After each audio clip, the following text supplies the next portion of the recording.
ரொம்ப பயங்கரமா இருந்துச்சு. படம் பண்றதுக்கு முன்னாடி படம் எல்லாருக்கும் பிடிக்குமா, ஒரு பொண்ணு இந்த மாதிரி ஆக்ஷன் பண்றது எல்லாரும் ஏத்துப்பாங்களா அப்படின்னு தெரியாம தான் இருந்துச்சு. பட் இப்போ அது வந்து எல்லா இடத்துலயும் உங்களை மாதிரி இப்போ நீங்க அதை எல்லாரும் புடிச்சு பாக்குறாங்கன்னு நினைக்கிறது ரொம்ப சந்தோஷம். அர்ஜுன் சார் பத்தி என்ன சொல்றது, அவர் ஒரு பயங்கரமான ஒரு ஆர்டிஸ்ட். அவர் நடிப்பு இருந்தாலும் சரி, ஆக்ஷனா இருந்தாலும் சரி, அவ்வளோ ப்ரொஃபஷனல் அண்ட் ரொம்ப ரொம்ப அவரோட எக்ஸ்பர்டீஸ் வந்து அவரு நடிக்க ஆரம்பிச்சாலே நமக்கு தெரியும். அண்ட் அவர் வந்து ரொம்ப என்கிட்ட ஒரு அப்பா மாதிரி தான் இருந்தாரு செட்ல. ஸோ எனக்கும் அவருக்குமே ஒரு ரொம்ப அழகான ஒரு பாண்ட் இருக்கு.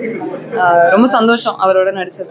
ஆக்ஷன் சீன்ஸ்ல ஃபேன் பேஸ் கூடுனனால மோர் தென் ஆக்ஷன் ஃபிலிம்ல நீங்க நடிக்கிறீங்களா இல்ல வேற? கண்டிப்பா எனக்கு இந்த எல்லாருக்கும் இவ்வளவு பிடிக்குதுன்றது பார்த்ததுக்கு அப்புறமே இன்னும் ரொம்ப ஆசையா இருக்கு ஆக்ஷன் படம் பண்ணணும் அப்படின்னு. கண்டிப்பா அந்த மாதிரி எனக்கு நல்ல சான்ஸ் கிடைச்சா கண்டிப்பா.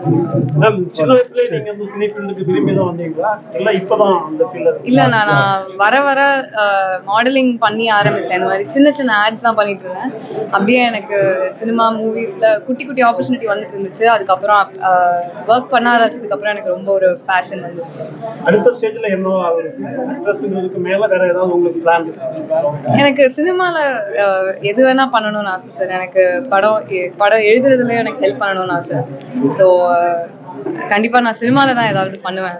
நீங்க சினி ஃபீல்டு வர்றதுக்கு முன்னாடி உங்களுக்கு ஒரு ட்ரீம் இருந்திருக்கும், சினி ஃபீல்ட்னா என்ன? ஆமா, அது மாதிரி இருந்தா அதை விட பிரம்மாண்டமா இருக்கும், அதை விட கம்மியா இருக்கும்? அதை விட ரொம்ப அழகா இருக்கு. அதுல நம்ம வேற மாதிரி வெளியில இருந்து பார்க்கும்போது நமக்கு வேற மாதிரி தெரியும். ஆனா உள்ள வந்தா இங்க இருக்க ஒர்க் பண்ற பீப்புளும் சரி, சினிமா ஆட்களும் சரி, எனக்கு அவங்கள நான் பாக்குற விதமே மாறிடுச்சு. ஜெனரலாக வந்து கேரளா நடிகைகளுக்கு சில பாலியல் விஷயங்கள்லாம் பொதுவாக இப்போ முன்னாடி கம்பேர் பண்ணும்போது இப்போ அந்த மாதிரியான பாலியல் ரீதியான பிரச்சனைகள் இருக்குதா? உங்களுக்கு இந்த மாதிரியான ஏதாவது அனுபவம்?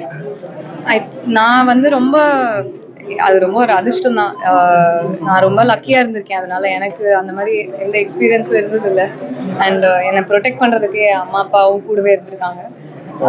இப்ப அந்த மாதிரி நடக்குதான்னு எனக்கு தெரியல சார். ஆனா உங்களை மாதிரி நிறைய யங்ஸ்டர்ஸ் வந்து சினி ஃபீல்டுக்கு வரணும்னு ஆசைப்படுறாங்க. அவங்களுக்கு நீங்க சொல்ல விரும்புற கருத்து உங்களோட ஒப்பீனியன்? ஆக்டிங் பண்ணணும்னு நினைக்கிறவங்களுக்கு என்னன்னா, காசுக்காகவும் புகழுக்காகவும் உள்ள வராதிங்க. ஏன்னா இந்த கிராஃப்ட் சினிமால இன்னும் நிறைய இருக்கு.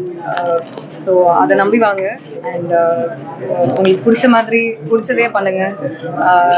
உங்களையே நல்லா அறிஞ்சு உங்களை சுற்றி ஒரு கம்யூனிட்டி பில்ட் பண்ணி, ஒரு நெட்வொர்க் பில்ட் பண்ணி, கண்டிப்பாக ஹோப் லூஸ் பண்ணாம ஒர்க் பண்ணுங்க.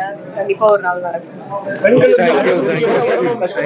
சினி ஃபீல்டுக்கு வர பெண்களுக்கு அழகு முக்கியமா திறமை முக்கியம்? இப்ப வந்து திறமை தான்.